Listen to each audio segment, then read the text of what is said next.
Okay, we're back. Technical difficulty, but we're back. And we were discussing the contenders in the Sixers. East, and Lucas was just starting to talk about the Sixers. So why don't you talk about the Sixers now? Yeah, I was just saying that Maxi, because Harden and Embiid are doing their thing. Embiid's playing like an MVP. Harden's playing like he did, or he's playing very effective. But Maxi, I think if they want to like run through the East, he's their guy that he has to light on fire. I agree. I think they also signed Jalen McDaniels too, Jaden McDaniels' brother, who's been pretty big for them defensively. I'm gonna say, I think you said at the end of the last recording, you think that the Sixers can be a finals team. I'm gonna have to Yeah, disagree, only because the one reason why I disagree is just history tells us that James Harden melts down in the playoffs. Joel Embiid is going to miss at least one game in every single playoff series he plays. Doc Rivers is a complete train wreck in the playoffs. And if we factor in all those things and then think about the fact that in order for them to make the finals, they're going to have to play the Bucks or the Celtics. I don't see them beating either one of those teams. If somehow if they get an easier road to the conference finals and they see a beat up Milwaukee or Boston, in the case that Milwaukee and Boston play each other and then make it to the conference finals and have to face the Sixers, I would say maybe that's the only way. Maybe if Harden sort of flips a switch and starts playing like in the playoffs like he never has. But I don't know. I can't see them making a huge impact in the playoffs because of Harden, Doc Rivers history. yeah, yeah. I mean, it all depends on the matchup, but they I mean, definitely have their the roster talent is for it. definitely super strong. Yeah. Yeah. And then we'll move to Boston, who recently has been on a bit of a skid, 5-5 in their last 10. Uh, I don't have any worries about them really. I think the only worry um, I could maybe point out is a bunch of different people have been saying this. Joe Mazzulla sort of hasn't been the best. Now, their offense took a leap since last year, but their defense without Ime has suffered. And I think they're starting to finally sort of feel the consequences because late in games, also, a lot of the times if they're in a close game, it almost seems like Missoula doesn't really know what to do. And he sort of just lets them like run out there like a AAU team. They don't really have any plays prepared for the late game situations. They kind of just give it to one of the Jays and let them shoot, which has worked a few times, but it also hasn't, judging by the 5-5 record in those last 10. So with that being said, all that's to say, I think that Boston is still a huge threat to make the finals. I think the only thing standing in their way is going to be the Bucks, and we're going to see a rematch of last year. Yeah, I pretty much agree with everything you said. Also, um, the center aspect of it, Horford. Right now, their centers are Horford, who is 36, Yeah, he's 37 old. years old, They got Rob and Will, then he's always injured. And but then he's injury. fucking Luke Cornett is playing. Yeah, he's got the paint contest. He's literally a drone in the paint. He just Yeah, he's not great. stands there. Their backup big play isn't So, great, especially if Rob Will isn't healthy. and then if you go up against a team like the Sixers, who's gonna stop Embiid with that? So, Or team, what? yeah, what? Ryan wants to join the call, bro. Join I'm it. Tell him to denying him. join. No, he's gonna troll. All right, we have a drop in here. All right, bro. All right, no, they can't do this. All right, we have a visitor. What's up, Ryan, guys? say hello to this is our friend Ryan. Ron, He's gonna we're be in the live pod on air, later. bro. All right. All right. Have They're fun at TSA, man. We'll see you later. Bye, guys. All right. So that was just a nice. That was a nice drop in from our friend there. He was, he's going to play against the Lionel Messi right now, so that's something else. Getting back to it, yeah, we were talking about Boston's interior defense. Another team they're going to have to struggle with is Giannis. I don't know how they're going to stop him in the paint. yeah, Rob Will is hurt, and then also something that's been kind of weird is Grant Williams has been getting DNPs, just not mm, even playing, and if that sort of starts to become an issue, I don't know. I think The Celtics are just so dangerous because of their defensive depth, though.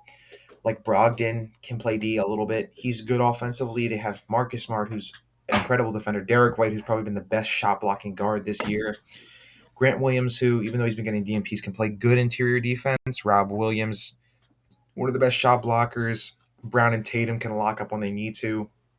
I think they're super dangerous, and I think the only team really threatening them is the next team we're going to talk about, which is the Bucks. Yeah, yeah. I mean, with the Bucks, just be honest. I mean, it's pretty much. I mean, he's incredible. So, um, also that those free throw percentages have been. He's been working on his free throws, which Mm-hmm. definitely helps with his style of game, going to the paint. So that should help him. Um, but yeah, and Lopez and Drew Holiday, how they've been playing. Um, it just, I think they're a finals team. Yeah, I agree. I think another huge thing that not a lot of people are realizing is they've been tearing up the East and 9-1 in their last 10, with Chris Middleton looking like a total shell of himself. I think if he can come in and just be 70%, maybe even 60% of what he was in that finals run where they won against Phoenix, they can be super, super dangerous. And I think if we think about comparing what we said in the West, as far as Denver being the clear favorite, I think even though Boston has looked strong all year, I think barring no injuries, and they stay healthy, I think Milwaukee is going to be the finals favorite for sure. And I think they're definitely a stronger team than the Bucks, just because of coaching, or not the Bucks, than the Celtics, because of not only Giannis, but I think Coach Bud has showed that he's willing to adjust a little bit more this year, where in past years he's been pretty stubborn, but he's been Yeah, adjusting well. So yeah, I think they're definitely a super dangerous squad. yeah. I mean, I wouldn't be surprised if KD comes back. We see a rematch from 2 years ago. Um, Really, that would be super sick. yeah, yeah, Okay, so that was our contenders list. Now we're gonna do yep. quick playoff bracket predictions just to see what we think is gonna happen in the playoff bracket. So we'll go back to the West here, and we'll start with the plan. So we're gonna see the 7 play the 8 and the 9 play the 10 in the plan. I believe Mm, that's how it goes. Yep. So um, 7 play the 8, Golden State, Minnesota. I'm taking the Warriors here pretty easily with a healthy yeah, Steph. They have the experience. Minnesota is a blowing leads, or they're notorious for blowing leads in the playoff series, just like last year. So yeah, I'm gonna have to give it to Golden State there in the plan. yeah. I'm also gonna have to give it to them. Yeah. I mean, Okay. for me, it's a no-brainer. Yeah, I agree. I think Minnesota can. I wouldn't be surprised if they give a fight. If Ant and Cat combine for like 80, but that's the only way. Yeah, And then we look at the um, 9-10 Lakers Pels. I want to. I'm gonna uh, say I don't really care for that Pels team. They just look super inconsistent, and even if they get Z back, they're just the fact that Zion and Ingram have barely played together at all, and the fact that the Lakers are looking so strong in these last 10 without LeBron. I'm gonna have to give it to the Lakers, and plus, I think this goes for any team in the league facing off against a healthy Lakers. The Lakers are gonna make it competitive with the players they have. Without LeBron, with that AD combo, it's going to be hard to pick against them in a one game series. I think. yeah. I mean, I think the Lakers, how they've been playing lately, can even if the Pelicans drop out, I think the Lakers can beat any 10 team. Um, and then they would have to play Minnesota, right, for the 8 seed. Oh yeah, that's what I was going to say. So it would be the winner of the 9-10 plays the loser of the 7-8. Yeah, yeah. I mean, I wouldn't So be surprised if the Lakers make the 8 seed. so so yeah, I would be surprised if they beat them. Yeah, that's pretty good. And then so how does it go then? So the winner of that makes the playoffs, and Golden State is Yeah, automatically the 7 seed. yeah, Okay, so Golden State automatically makes it after that win. and so now we have Lakers and Golden State in our playoffs. So round one would be, unfortunately for me, it would be the Nuggets versus the Lakers. The current way that it's looking, Yeah, that's the Nuggets.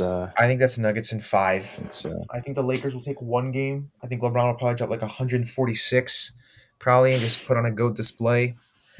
But I don't know. I don't know if it's really um, a chance.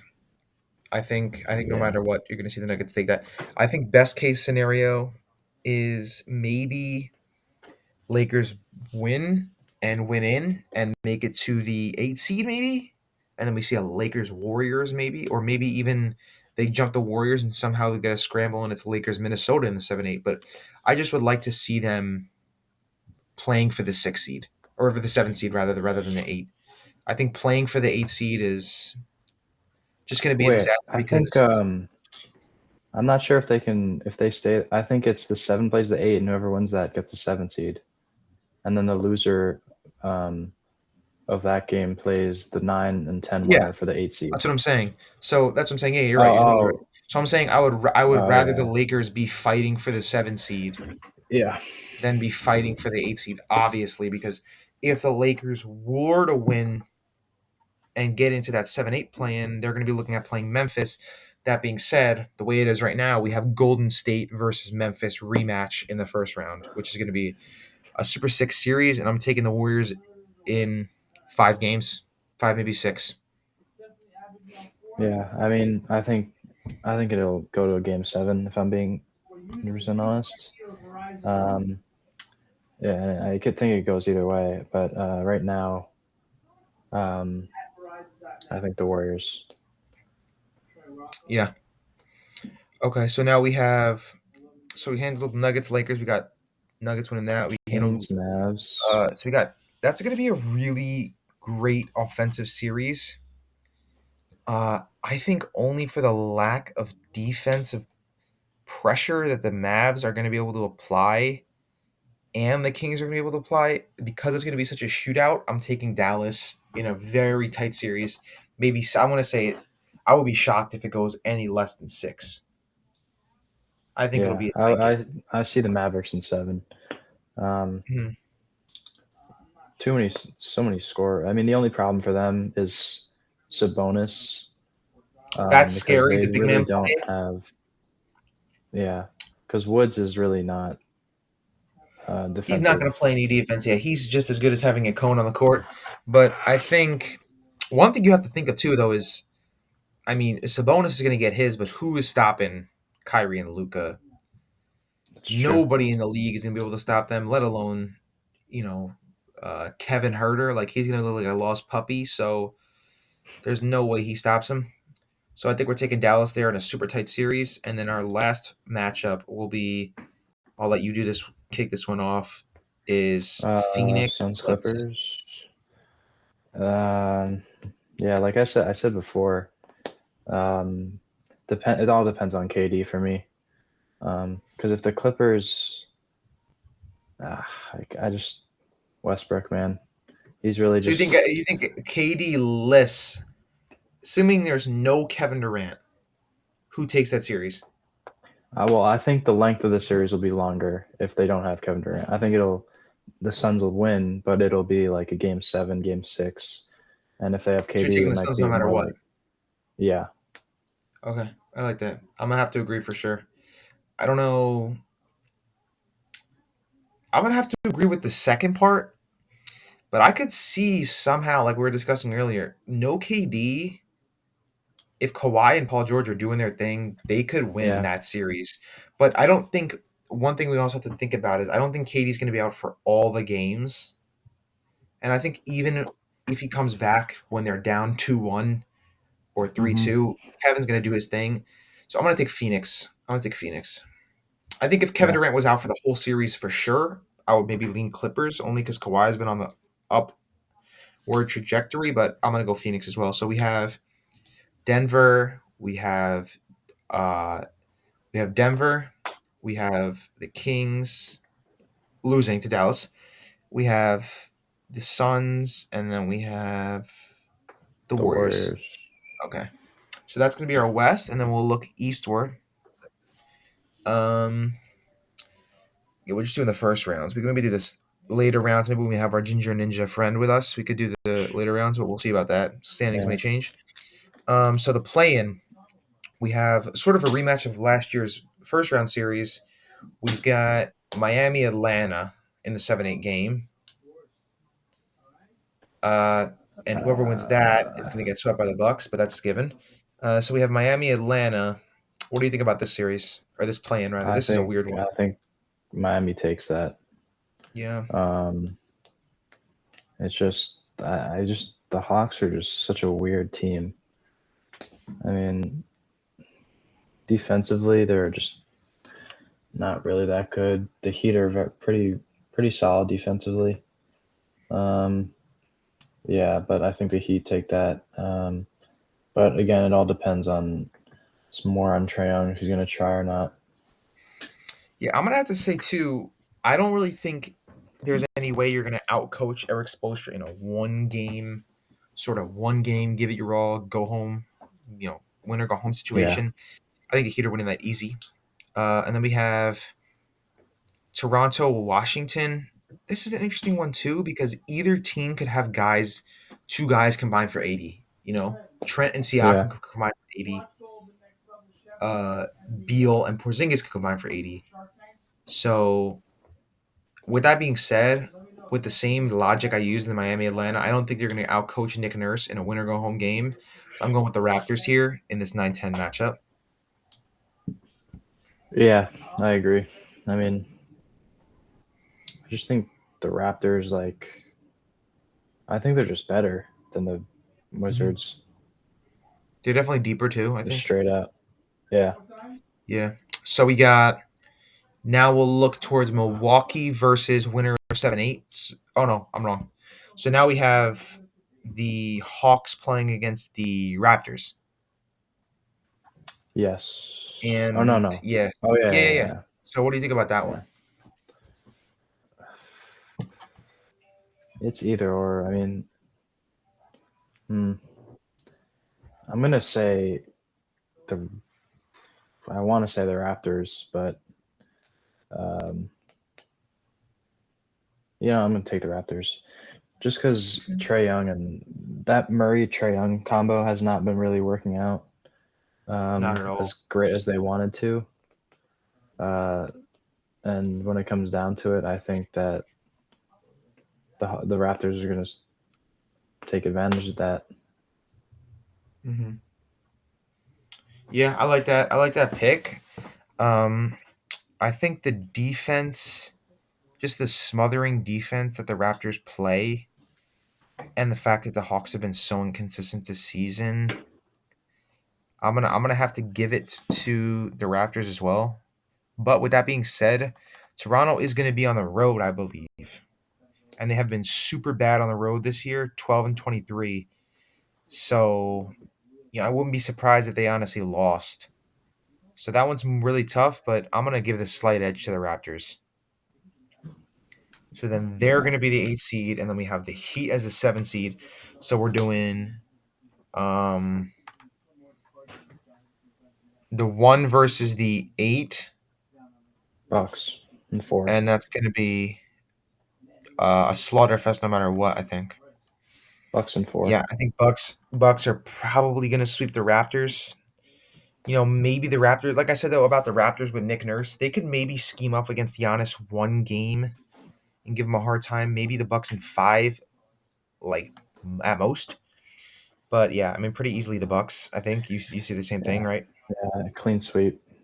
Okay. And then this one's I think this is going to be even more of a massacre, honestly. Boston versus Miami. I think Miami is just so weak. I think Boston sweeps them super easily. Well, like I said, the Heat are just if you look at their games decided by like one score or less or more, I mean, they are like unbelievable. So if they can keep the games close, I don't think they're gonna beat the Celtics, but they can definitely stretch the series out. 6, maybe 7 games, but I still have the Celtics. I don't know. That's interesting take from you, 6 or 7. I mean, obviously, I'm not saying it's wrong, but when I think of the Boston Celtics, I think they're probably the deepest team in the East. And when I think of the Miami Heat, I think they're probably the shallowest in the East.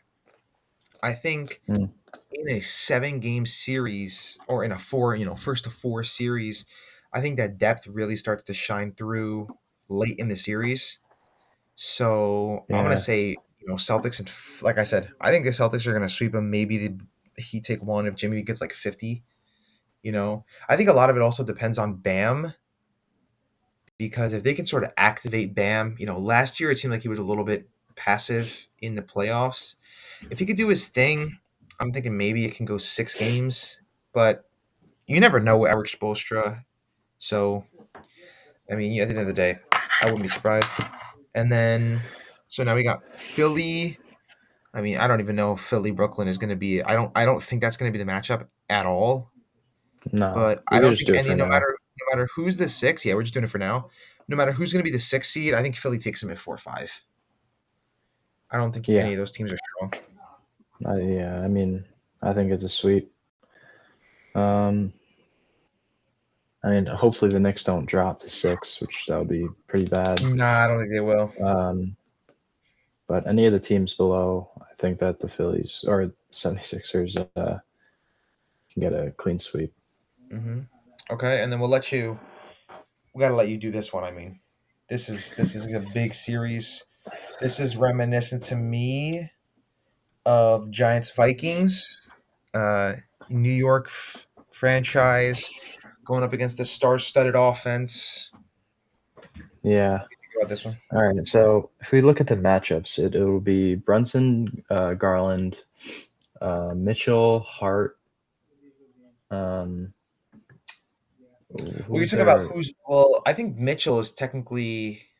Yeah, you're right. You're right. You're right. You're right. You're right. Yeah, you're right. who's their forward? Who Isaac is Okoro the was the small forward on the Cavs. Okay, so it'd be a Coro Barrett, RJ, and then it would be Randall, Mobley, and then Allen Mitchell or Robinson. Robinson. Brunson is the key in that series, and so is Barrett. I think Mobley is way too good defensively for Randall to do anything, and he's still going to try and chuck up uh, like 20, 25 shots a game in that series. And if he does that, we're going to lose. So he's got to know the matchup. Um, but yeah, I think that's a 7 game series. And if the Knicks can go up to 4, get that MSG home game for Game 7, It's gonna be that would tough be to get that would be that would be key. But um, even if they're on the road, I still like their chances. Yeah, that's interesting. I think this will be the best first round matchup of the playoffs as a whole. And I think that was really interesting when you went into your like description of the matchups. I think Mobley is so versatile defensively. Who did you pick, by the way? I forgot. Did you pick the Knicks or the Cavs? Knicks, Okay. Knicks. I think with Mobley being so versatile defensively and with Randall's track record in the playoffs, jumping off what you said with the game being a 7 game series, I'm going to take, just because of that matchup, Cleveland by this much. But a lot of it also depends on RJ, because I don't know who. Mitchell's obviously going to be that scoring punch on the Cavs. I don't know who the Knicks are going to put on him. Do you have any idea who they might try to guard? I don't think they're going to put Hart. Brunson on him or Hart. You think they're going to put Jo- Hart on him? Hart is he's a pretty good defender. I mean, You think he's going to get the most? What about um, Grimes? I feel like they might give him a lot of time on him. oh yeah, I mean they'll probably split time. Um, Yeah, if that's anything, true. I forgot about Hart, to be honest. Um, I feel like the discrepancy between Hart and Grimes being able to stop Brunson, nice. Hart and Grimes being able to stop Mitchell is going to be a lot more Mitchell heavy than like Brunson. I mean, Brunson's definitely gonna be able to do his thing. I don't really think anyone in the Cavs is gonna be able to guard him at all. no. But I mean Mitchell and Garland are not I that wouldn't be good. surprised, and this is not something I wouldn't be surprised to see from JB Bickerstaff. I wouldn't be surprised, and I think a lot of people have been saying this on a different couple podcasts I've been watching. They might put Jared Allen sort of hovering near Randall and put some help in the paint and let Mobley guard Brunson because of how versatile he is, which would be super interesting to see. And I think if Mobley, even though he's big, he's proven he can step out on the perimeter and guard some smaller guys. I think that's going to be the make or break is how they decide to defend Brunson and how they decide to defend Mitchell. I think that guard defense is going to be huge because Mobley and Allen aren't really going to do much offensively. And then I think Randall might be a little bit mediocre with those guys guarding him, the Twin Towers. So I think that guard play is going to be the deciding factor. And if, like you said, guys like RJ and Quickly can produce and sort of surprise the Cavs, I think that the Knicks can make it a run. But I'm going to take Cleveland in that seventh game. All right. So that's definitely gonna be a good series. And then so now we'll go do a little transition. That was our first round. We'll go to NFL offseason, free agency, stuff like that. So you could start off with that. I mean, I guess there's So a couple signings first. Let me just. So we'll talk about, I guess, trade. The Bears Panthers. We'll talk about yep. obviously Daniel Jones, and we can talk about Derek Carr. All right. You can start with whoever you want. Yeah. So yesterday, the Bears. I'm trying to get the pick. The trade. They traded the first pick for DJ Moore, the 9th pick, or 2 first-round picks, one this year, one next year, and 2 second-round picks. I mean, the Bears won that in a landslide. Yeah, and I think Um, the first round pick is the ninth this year. Yeah. So they're gonna So it's two have first, the two 9th. seconds, and DJ for the first. I mean, I know and then people have been saying the Panthers are gonna draft CJ Stroud. Is he really worth all that? I mean, you're banking on a rookie. I mean, obviously, rookies are hit or miss. I mean, you see talking long time like Johnny Manziel was one of the greatest college football players ever. Constantine. Is he trying to join? This document is crazy. All right, keep going. But Johnny So about Johnny Manziel was Manziel. like one of Yeah. the greatest college quarterbacks of all time, and he was a freaking bust in the NFL. So, I mean, the Bears definitely won that, but it all depends for the Bears if Justin Fields is going to develop He his will, arm. dude. But yeah, I feel We that. know he can run, but he got to develop that arm. Yeah, I think I have a similar perspective with you. I think another interesting thing about it, if you think back to the regular season this past year, um, I think there was something that came out that the Panthers denied 3 firsts for Brian Burns. Oh I don't know yeah, if you remember that. I So for do. them to deny 3 first round picks and then send 2 for a quarterback you don't even know his potential, to me that Yeah. just says they don't really value draft capital. Mm-mm. I don't know what that says about their organization. I mean, they aren't winning games. I think it was a super stupid move. But just to talk about it more from the Bears side, I really like this move, and I really like Justin Fields. I think he's going to develop. I think he's a fantastic runner, one of the best runners in the league, if not the best. I think he rivals Lamar. I think he can throw a lot better than people give him credit for. There's a Lizzo, Rick Ross thing, a little image showing Daniel Jones versus Justin Fields. I'll attach that on the bottom of Rather, the video. no. But I think he's super underrated thrower in all seriousness, and I think Fields can develop into a big star. I think if we look at Yeah. Lamar's development throwing, uh, Jalen Hurts' development throwing, they both made huge leaps. And so I think that they can really be dangerous, the Bears. I think they still have the most cap. I think they have 74.5 million in cap, still number one in the league. They have a solid wide receiver one. I think if they fill out the They have trenches solid wide offensively and receivers defensively, everywhere. I mean, yeah, Darnell Mooney he's pretty solid. I mean, Claypool's just I don't really know what to he's a expect from him. TikToker. But yeah. But I think for the Bears, their defense.